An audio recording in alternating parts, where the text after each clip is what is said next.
গাজীপুরের কালীগঞ্জ উপজেলার জাঙ্গালিয়া ইউনিয়ন চিরচেনা এই গ্রামীণ জনপদের এখন বিরাজ করছে এক অজানা আতঙ্ক।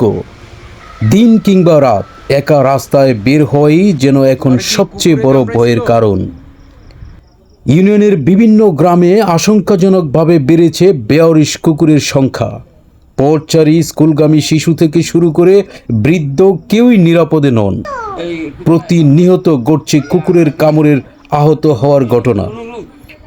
এই উপদ্রব মানুষের স্বাভাবিক জীবনযাত্রাকে মারাত্মকভাবে ব্যাহত করছে। ইউনিয়নের বিভিন্ন গ্রামে আশঙ্কাজনকভাবে বেড়েছে বেয়ারিশ কুকুরের সংখ্যা। পথচারী, স্কুলগামী শিশু থেকে শুরু করে বৃদ্ধ কেউই নিরাপদ নন। প্রতিনিয়ত ঘটছে কুকুরের কামড়ের আহত। এই উপদ্রব মানুষের স্বাভাবিক জীবনযাত্রাকে মারাত্মকভাবে ব্যাহত করছে। কুকুরের কামড়ের ফলে কেবল শারীরিক ক্ষত নয়, তৈরি হচ্ছে চরম মানসিক ট্রমা। জলাতঙ্কের মতো মারাত্মক স্বাস্থ্য ঝুঁকিতে ভুগছেন স্থানীয় বাসিন্দারা। আক্রান্ত পরিবারগুলো চিকিৎসার পেছনে ব্যয় করতে গিয়ে অর্থনৈতিক সংকটেও পড়েছে।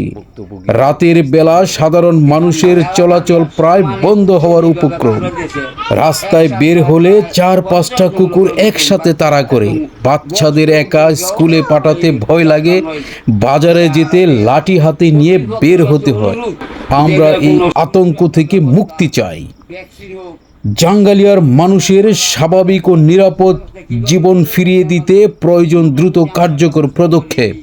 কুকুর ভ্যাকসিনেশন বা যথাযথ নিয়ন্ত্রণের মাধ্যমে এই আতঙ্ক দূর করতে স্থানীয় প্রশাসন ও কর্তৃপক্ষের জরুরি হস্তক্ষেপ কামনা করছেন ভুক্তভোগী এলাকাবাসী।